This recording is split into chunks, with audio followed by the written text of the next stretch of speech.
केंद्र सरकार ने दो अहम फैसले लिए हैं। पहला और सबसे अहम फैसला यह है कि अब अमर जवान ज्योति वॉर मेमोरियल का हिस्सा होगा। जी हां, और दूसरी खबर यह है कि इंडिया गेट के सामने मौजूद कैनोपी में नेताजी सुभाष चंद्र बोस की प्रतिमा लगाई जाएगी। तो दो बड़ी खबर सामने आ रही है। प्रधानमंत्री नरेंद्र मोदी ने खुद ट्वीट करके इस बात की जानकारी दी कि 23 जनवरी जो कि नेताजी सुभाष चंद्र बोस की जन्म जयंती है, इस मौके पर होलोग्राम के रूप में इंडिया गेट के सामने जो कैनोपी है वहां सुभाष चंद्र बोस की मूर्ति प्रतिमा जो है वो वहां पर आएगी। ऐसे समय में जब पूरा देश नेताजी सुभाष चंद्र बोस की 125वीं जयंती मना रहा है, मुझे ये बताते हुए खुशी हो रही है कि ग्रेनाइट से बनी नेताजी की भव्य प्रतिमा इंडिया गेट पर लगाई जाएगी। नेताजी सुभाष चंद्र बोस की भव्य मूर्ति बनने तक उनकी होलोग्राम प्रतिमा उसी स्थान पर मौजूद रहेगी। मैं नेताजी की जयंती यानी कि 23 जनवरी को होलोग्राम प्रतिमा का अनावरण करूंगा। प्रधानमंत्री नरेंद्र मोदी ने बाकायदा ट्वीट करके ये जानकारी दी। और ये जो तस्वीर आप देख रहे हैं ये भी उन्होंने ट्वीट किया। अंग्रेजी में उन्होंने हालांकि ये ट्वीट किया था और ये जिस तरह से आप देख रहे हैं ठीक इसी तरह से होलोग्राम प्रतिमा नजर आएगी कैनोपी में।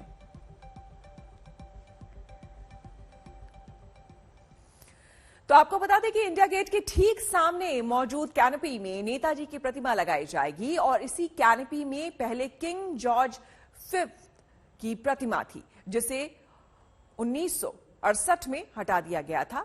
अब सरकार ने उस जगह पर सुभाष चंद्र बोस की प्रतिमा लगाने का फैसला किया है, जिसका अनावरण 23 जनवरी को प्रधानमंत्री नरेंद्र मोदी करेंगे। तो आपको बता दें, लंबे समय से यह बात उठ रही थी कि इस कैनोपी में किसी की प्रतिमा लगाई जाए। मौसमी सिंह हमारी संवाददाता हमारे साथ जुड़ चुकी हैं। मौसमी, क्या कांग्रेस को हर बात में ऐतराज होने लगा है और शायद यही वजह है कि फिर बीजेपी भी जो है वो कहती है कि हमारे उन योद्धाओं और उन फ्रीडम फाइटर्स को भुला दिया गया है कांग्रेस की तरफ से, जिनको अब वो याद कर रहे हैं या उनको सही जगह और सही श्रद्धांजलि दी जा रही है? जी देखिए, लगातार इस पूरे मसले पर सियासत हो रही है श्वेता। और अगर आप देखें तो पहले ही केंद्र सरकार इस 23 जनवरी को नेताजी की जयंती के दिन पराक्रम दिवस मना रही है और ये भी ऐलान किया गया था कि जो रिपब्लिक डे सेलिब्रेशंस हैं वो एक दिन पहले यानी कि 23 जनवरी से शुरू होंगे। ऐसे में ये बड़ा ऐलान है प्रधानमंत्री द्वारा और जाहिर तौर पे ये ऐलान तब किया गया है जब नेताजी की झांकी को लेकर तृणमूल कांग्रेस पहले से ही सियासी वार और आरोप प्रत्यारोप सरकार के ऊपर कस रही है, क्योंकि जो नेताजी की जो झांकी थी पश्चिम बंगाल की तरफ से वो रिजेक्ट हो गई थी और उसके मद्देनजर काफी सियासी वाक्य युद्ध छिड़ गया था। और ऐसे में कांग्रेस को भी केंद्र सरकार पर आरोप लगा रही है कि सियासी रूप से नेताजी की विरासत को भुनाने की कोशिश लगातार प्रधानमंत्री नरेंद्र मोदी और भाजपा कर रही है। बिल्कुल, लेकिन अब यहां समझना चाहेंगे दो बातें, वो भी एक के बाद एक सामने आई है।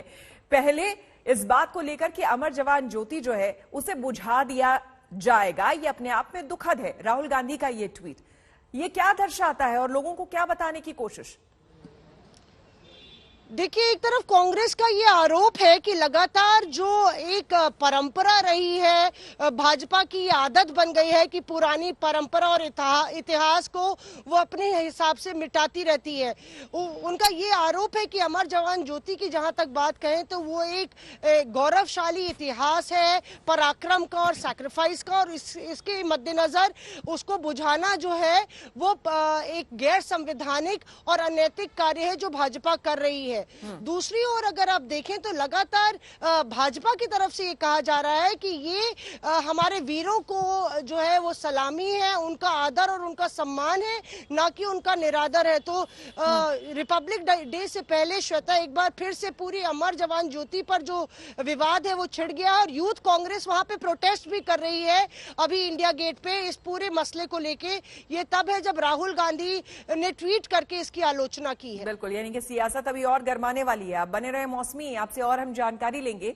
इस बीच आपको बता दें कि 1971 के युद्ध के शहीदों की याद में इंडिया गेट पर प्रज्वलित अमर जवान ज्योति को लेकर नया विवाद गहराया है। अमर जवान ज्योति को नेशनल वॉर मेमोरियल शिफ्ट किया जा रहा है। आज एक कार्यक्रम में मशाल को इंडिया गेट से नेशनल वॉर मेमोरियल ले जाया जाना है, लेकिन इसे लेकर कांग्रेस ने सवाल खड़े कर दिए हैं। राहुल गांधी ने बकायदा ट्वीट कर इसे दुखद बताया है। राहुल गांधी कह रहे हैं कि पहली बार अमर जवान ज्योति बुझेगी और ऐसा नहीं होना चाहिए। मैं मानता हूं कि आपका कंट्रीब्यूशन हिंदुस्तान के गौरवशाली इतिहास में नहीं रहा, इसकी वजह से एहसास कमतरी भी होता होगा, लेकिन इसका मतलब ये तो कतई नहीं है कि 50 वर्षों से जो लॉ चल रही थी उस लॉ को आप बुझा दें। ये इस तरह के निर्णय की सलाह कौन देता है आपको? It is neither good politics nor good optics. ईश्वर के लिए एक बार सोचिए कि आप कौन सी परंपराएं छोड़ के जा रहे हैं। इतिहास कैसे आपको स्मरण करेगा? देश और कोई भी देश दुनिया में अपने इतिहास को बदलकर भविष्य की तो ये नया विवाद अब शुरू हो गया है। आपको हम बता दें, अमर जवान ज्योति को शिफ्ट किए जाने को लेकर अब कांग्रेस जो है वो हमलावर हो गई है। खुद राहुल गांधी ने ट्वीट किया है और कहा है कि ये बेहद दुखद है। पिछले 50 सालों से यहाँ पर ज्योति, ये अमर जवान ज्योति जल रही है, प्रज्वलित हो रही है और हमारे शहीदों को एक तरह से श्रद्धांजलि हमारी है। ऐसे में इसे बुझा दिया जाना जो है अपने आप में बेहद दुखद है। दूसरी तरफ बीजेपी ये कह रही है कि भ्रम फैलाया जा रहा है, ऐसा बिल्कुल भी नहीं है। इंडिया गेट अंग्रेजों का बनाया युद्ध स्मारक है। उसके नीचे अमर जवान 1971 की लड़ाई में जो वीर हमारे लिए अपने को हुतात्मा बना गए, उनके लिए है। राष्ट्रीय युद्ध स्मारक या राष्ट्रीय समर स्मारक उन सभी जवानों की स्मृति में है जो 1947 से आज तक अनेक युद्धों में देश के लिए लड़े। वे मरकर भी अमर है। ये जब जाएगा वहां पर तो पूरे देश को गर्व होना चाहिए इस बात पे कि नेशनल वॉर मेमोरियल में अभी हम वहां पर एक इंडियन सोल्जर्स सेलर एयरफोर्स जिन्होंने 1947 के बाद और 25,000 हैं उसमें से जिन्होंने देश के लिए कुर्बान दी है, हम उनको सैल्यूट करेंगे। और साथ में जो सर्विंग सोल्जर्स हैं हम उनको सैल्यूट करते हैं। उनको हम शुक्रगुजार हैं उनके कि उन्होंने हमारे देश की हमेशा सुरक्षा करी है, वो करते रहेंगे। और ये बहुत ही अच्छा फैसला है जो लिया जा रहा है। अगर आप वहां जाके देखें, इंडिया गेट पे जब होता है बहुत सोमर सा ओकेजन होता है, लेकिन बहुत सारे लोग वहां पर आते हैं जो पिकनिक मनाते हैं, बाकी कुछ करते हैं। लेकिन नेशनल वॉर मेमोरियल जो है एक बहुत ही सीक्रेट सी जगह है और जहां वहां पर इतने लोग आते हैं, पूरे देश से लोग आते हैं, दुनिया से लोग आते हैं वहां पर देखने के लिए। आपको बता दें कि बीजेपी अध्यक्ष जेपी नड्डा आज आगरा के प्रसिद्ध और प्राचीन राजेश्वर मंदिर में दर्शन और पूजा के लिए यहां पर पहुंचे हैं। यहां पर बाकायदा बीजेपी का कार्यक्रम है, घर घर जाकर लोगों से चुनाव के मद्देनजर मुलाकात करना और उससे पहले ये पूजा प्रार्थना। आगरा का ये बेहद प्रसिद्ध और प्राचीन मंदिर है राजेश्वर मंदिर, जहां पर आप बीजेपी के राष्ट्रीय अध्यक्ष जेपी नड्डा को देख सकते हैं पूजा करते हुए।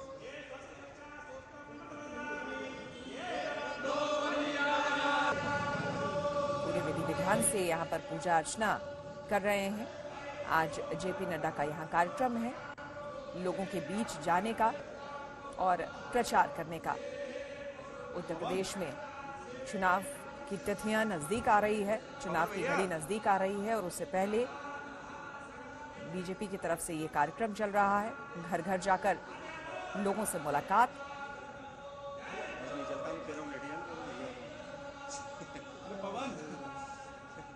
आपके पास इस चुनाव में ब्रज क्षेत्र की जिम्मेदारी है। उत्तर प्रदेश के चुनावों की घोषणा के बाद पहली बार राष्ट्रीय अध्यक्ष जेपी नड्डा ब्रज क्षेत्र आ रहे हैं। क्या कार्यक्रम है और 40 विधानसभाओं के प्रमुख कार्यकर्ताओं के साथ क्या मैसेज देने की कोशिश यहां से? देखिए, आज उन्होंने तय किया था कि एक बैठक वो आगरा में करेंगे, एक बैठक वो बरेली में करेंगे। तो ऐसे करके हमारी जो ब्रज क्षेत्र की अधिकांश जो विधानसभा हैं वो कवर हो जाएं, ऐसा सोचा था। लेकिन कोहरे के कारण बाई रोड आ रहे हैं, तो आज की बैठक वो आगरा में, जैसे आपने कहा, हमारे विधानसभा प्रभारी, संयोजक, हमारे सांसद भी, हमारे ब्रज क्षेत्र के जो प्रमुख पदाधिकारी हैं, प्रदेश के जो प्रभारी हैं, मैं स्वयं हूँ, संजीव चौरसिया जी हैं, ये सब लोग आए हुए हैं। उनके साथ एक बैठक होगी। उस बैठक में जो हमारी रणनीति रहेगी कि आज लास्ट डेट नॉमिनेशन की हमारे ब्रज क्षेत्र के प्रथम चरण की, जिसमें 21 विधानसभा आती है, उनकी आज लास्ट डेट पूरी हुई। तो उनका नॉमिनेशन के बाद हमारे जो सपा का या आरएलडी का या बीएसपी का या कांग्रेस का कैंडिडेट कौन कौन है, हमारी ऐसी रणनीति कि हम 21 की 21 सीटें जीते। इस रणनीति के तहत संगठन की रचना पूरे नीचे तक फैलाने के लिए वो आज बैठक लेने आ रहे हैं। और बड़ी खबर आपको बता दें, उत्तर प्रदेश चुनाव के लिए कांग्रेस ने आज अपना यूथ मैनिफेस्टो जारी कर दिया है। राहुल और प्रियंका ने मिलकर भर्ती विधान के नाम से ये घोषणा पत्र जारी किया है। कांग्रेस ने अपने इस घोषणा पत्र में युवाओं के लिए वादों की झड़ी लगा दी है। जी हां, कांग्रेस ने वादा किया है कि परीक्षार्थियों के लिए बस और रेल यात्रा मुफ्त होगी। 8 लाख सरकारी पद महिलाओं के लिए होंगे। युवाओं को 20 लाख सरकारी नौकरियों की गारंटी दी गई है। कांग्रेस ने कहा है कि सरकार बनी तो शिक्षकों को लगभग 1.5 लाख खाली पद शिक्षकों के जो हैं उत्तर प्रदेश में वो भरे जाएंगे। 30 साल से कम उम्र के उद्यमियों को प्राथमिकता, साथ ही सभी प्रतियोगी परीक्षाओं के शुल्क माफ करने जैसे तमाम वादे इस घोषणा पत्र, इस यूथ मैनिफेस्टो में शामिल हैं। आपको बता दें कि उत्तर प्रदेश में कांग्रेस का चेहरा कौन होगा, इस सवाल पर आज प्रियंका गांधी ने क्या कहा, सबसे पहले उनका बयान सुनाते हैं। मंत्री के चेहरे को लेकर अक्सर सवाल उठते रहते हैं। आपको किसी और का चेहरा दिख रहा है जी में कांग्रेस पार्टी की तरफ से? जी, तो फिर तो आप ही चेहरा है, मतलब अब दिख तो रहा है ना सब जगह मेरा चेहरा। जी ठीक है। आपको बता दें कि राहुल गांधी और प्रियंका गांधी ने आज उत्तर प्रदेश में युवाओं के लिए कई घोषणाएं की है। क्या कुछ कहा उन्होंने, सुनिए। उत्तर प्रदेश में हर रोज, हर 24 घंटे तकरीबन 880 युवा रोजगार खोते हैं। बीजेपी के पिछले 5 सालों में तकरीबन 16 लाख युवाओं ने रोजगार खोया है। आपको याद होगा प्रधानमंत्री ने कहा कि हम आपको 2 करोड़ साल के रोजगार देंगे। सच्चाई पूरे देश को दिख रही है। क्यों हो रहा है? क्योंकि देश का पूरा धन, हिंदुस्तान को जो नरेंद्र मोदी ने विजन दिया था 2014 में, वो विजन फेल हो गया है। जो हिंदुस्तान की सबसे बड़ी स्ट्रेंथ है, हमारे युवा, जिसको डेमोग्राफिक डिविडेंड कहते हैं। पूरी दुनिया में लोग कहते हैं कि देखिए हिंदुस्तान के पास डेमोग्राफिक डिविडेंड है। उसको नरेंद्र मोदी जी, बीजेपी ने डेमोग्राफिक डिजास्टर में कन्वर्ट कर दिया है। हिंदुस्तान को एक नए दृष्टिकोण की, एक नई विजन की जरूरत है। हिंदुस्तान को विजन कांग्रेस पार्टी ही दे सकती है। छोटी छोटी पार्टियां नहीं दे सकती। और बीजेपी का जो विजन है वो देश का विजन नहीं है। वो पूरे देश को दिख रहा है। अगर आप कहें कि भाई हम आपको विजन देना चाहते हैं और फिर आपने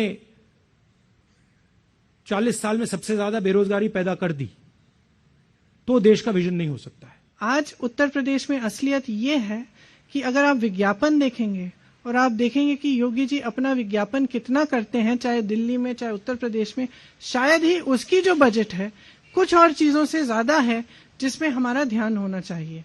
जैसे अगर हम सेहत को लें, हम शिक्षा को लें, इनमें कम क्यों किया गया है बजट?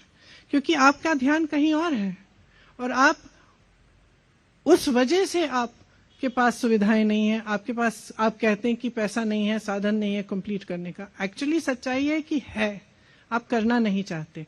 तो हम कांग्रेस पार्टी में ये कह रहे हैं कि हम करना चाहते हैं, हमारी सरकार आएगी तो सही चीजों पे फोकस होगा और जो सरकार के पास फंड्स हैं, जो सरकार के पास साधन है, वो पूरी तरह से रोजगार देने में, किसानों की मदद में, लोगों की शिक्षा में, सेहत में लगाई जाएंगी। आपको बता दें कि केंद्रीय मंत्री अर्जुन राम मेघवाल ने कांग्रेस के यूथ मैनिफेस्टो को लेकर निशाना साधा है। इसने अपना मैनिफेस्टो जो है जारी कर दिया है। वो युवाओं की समस्या को उठा रहे हैं, वो कह रहे हैं महिलाओं की समस्या को उठा रहे हैं। और प्रियंका गांधी ने तो नारा ही दिया है, लड़की हूं लड़ सकती हूं। तो वो जो लड़की हूं लड़ सकती हूं जिसमें फोटो आता था वही चली गई छोड़ के कांग्रेस, और उसने जो स्टेटमेंट दिया उसको देख लो। ये राहुल गांधी जी जो घोषणा पत्र जारी कर रहे हैं, इन्होंने हमारे राजस्थान में आकर के भी कहा कि 10 तक की गिनती होगी तब तक किसानों का कर्जा माफ हो जाएगा। कल परसों बहुत से किसानों की जमीन जब बिकने लगी और किसानों ने हल्ला किया कि साहब ये क्या कर रहे हो, आप कर्जा माफ नहीं कर रहे हो, हमारी जमीनें बिक रही है रोडा एक्ट के तहत, और आपके एसडीएम और आपके जिला कलेक्टर आदेश दे रहे हैं, तब जाकर के उसको उन्होंने रोका। लेकिन जमीनें बिक रही है, इसका मतलब कर्जा माफ नहीं हुआ। और उन्होंने कहा 1 2 3 4 10 गिनेंगे तब तक कर्जा माफ। उनकी तो पोल खुल गई राजस्थान में। तो ये तो झूठे ही वादे करने के लिए माहिर है जी। इसमें बड़ा उछाल देखने को मिला है। तीसरी लहर में पहली बार केस 3 लाख पार चले गए हैं। केरल, कर्नाटक में हालात खराब है। केरल ने नई पाबंदियों का ऐलान किया गया है। कोरोना की तीसरी लहर का कहर, पहली बार नए तादाद 3 लाख के पार। केरल, कर्नाटक में हालात सबसे खराब। केरल में संडे का कर्फ्यू, स्कूल बंद।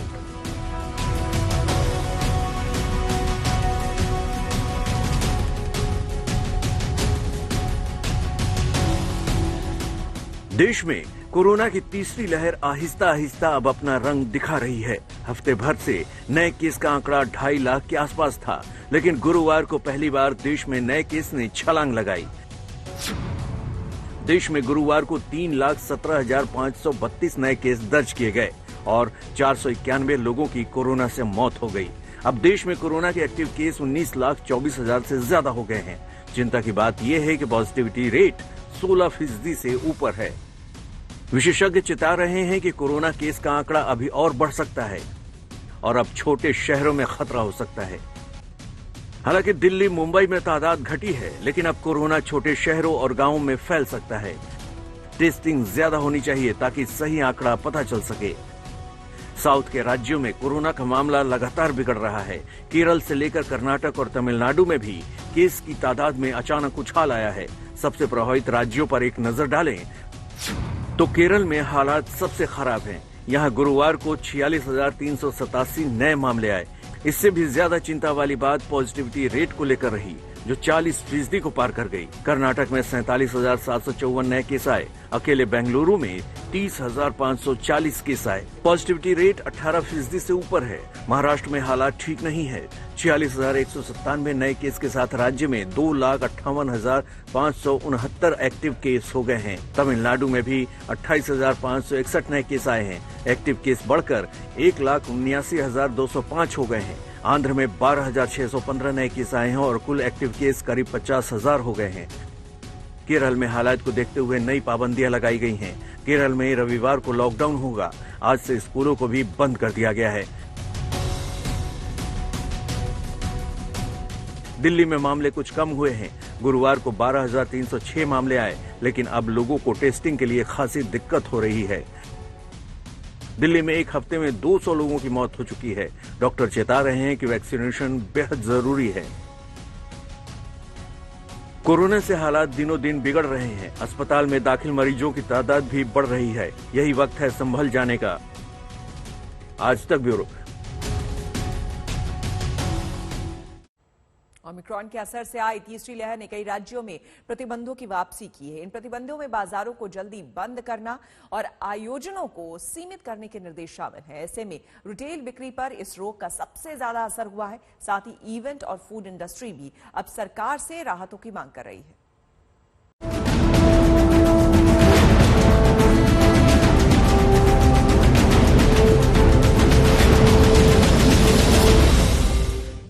ओमिक्रॉन की वजह से आई कोरोना की तीसरी लहर भले ही लोगों के स्वास्थ्य पर ज्यादा भारी न पड़ी हो, लेकिन कई सेक्टर्स की सेहत पर इसने तगड़ा अटैक किया है।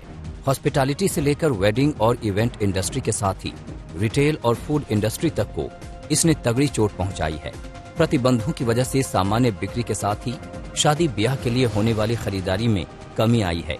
Research and rating agency ICRA के मुताबिक 2021-22 में फैशन रिटेलर्स प्री कोविड स्तर के 70 से 72% के बराबर ही बिक्री कर पाएंगे। ओमिक्रॉन के अटैक की वजह से ICRA ने अपने पूर्वानुमान में 8% की कमी की है। दरअसल तीसरी लहर की वजह से लगे प्रतिबंधों की वजह से ज्यादातर स्टोर्स के खुलने के औसत समय में 20% की कमी आई है। इससे बिक्री घटने का खतरा बढ़ गया है। बिक्री घटने की एक वजह शादियों में मेहमानों की सीमा घटाया जाना भी है। जब लोग शादियों में जा ही नहीं पाएंगे तो फिर वो नए कपड़े और साज सज्जा के दूसरे सामान भी नहीं खरीदेंगे। वैसे भी शादियों पर कोरोना की तीसरी लहर का भारी असर हुआ है। पाबंदियों के लगाए जाने से वेडिंग इंडस्ट्री का दम निकल गया है। इससे जुड़े केटरिंग, बैंक्वेट, बैंड वगैरह की बिजनेस की आमदनी में भारी गिरावट आई है। यही हाल इवेंट इंडस्ट्री का है, जिनका नुकसान शादियों में कमी से तो हुआ ही है, साथ ही दूसरे सामाजिक और पेशेवर आयोजन घटने से भी ये उद्योग अब सरकार से राहत की गुहार लगा रहा है। मेरी गवर्नमेंट से एक प्रार्थना है कि आप अगर स्पेशल पैकेज इस सेक्टर को दें तो ये सेक्टर करीबन 10 लाख लोग एम्प्लॉय करता है और जिस तरह दुबई आज इवेंट इंडस्ट्री का हब है, भारत भी इसमें बहुत लीडिंग प्लेयर बन सकता है और काफी स्किल इंडिया के तहत एम्प्लॉयमेंट जनरेट हो सकती है। स्पेशली स्किल इंडिया के तहत अगर एटलीस्ट ट्रॉफी इंडस्ट्री को, जो कि एटलीस्ट 1000 करोड़ की ग्लोबली इंडस्ट्री है, अगर उसमें गवर्नमेंट स्पेशल पैकेजेस दे तो आज चाइना को हम बहुत अच्छे तरीके से पछाड़ सकते हैं। राहत की मांग रिटेल सेक्टर का एक बड़ा हिस्सा माने जाने वाली फूड इंडस्ट्री भी कर रही है। इस सेक्टर की मांग है कि सरकार को GST की दरों को एक समान और वाजिब स्तर पर लाने की कोशिश करनी चाहिए। इस बजट सेशन के अंदर जो फूड इंडस्ट्री एक इनपुट चाहेगी वो ये चाहेगी कि 5, 12, 18 जो अलग अलग आइटम्स हम लोगों ने बनाए हुए हैं या डिफरेंट टैक्स स्लैब के अंदर हमने डाला, उनको एक यूनिफॉर्म टैक्स स्लैब के अंदर डाली जैसे वैट के अंदर होता था, और वहीं उनके साथ ही साथ input claims, tax input claims बाकायदा मिले जिससे प्रॉफिटेबिलिटी के अंदर थोड़ा कुशन आए, और वहीं साथ ही साथ एक ग्रोथ के भी एक एंथुजियाज्म भी क्रिएट होता है।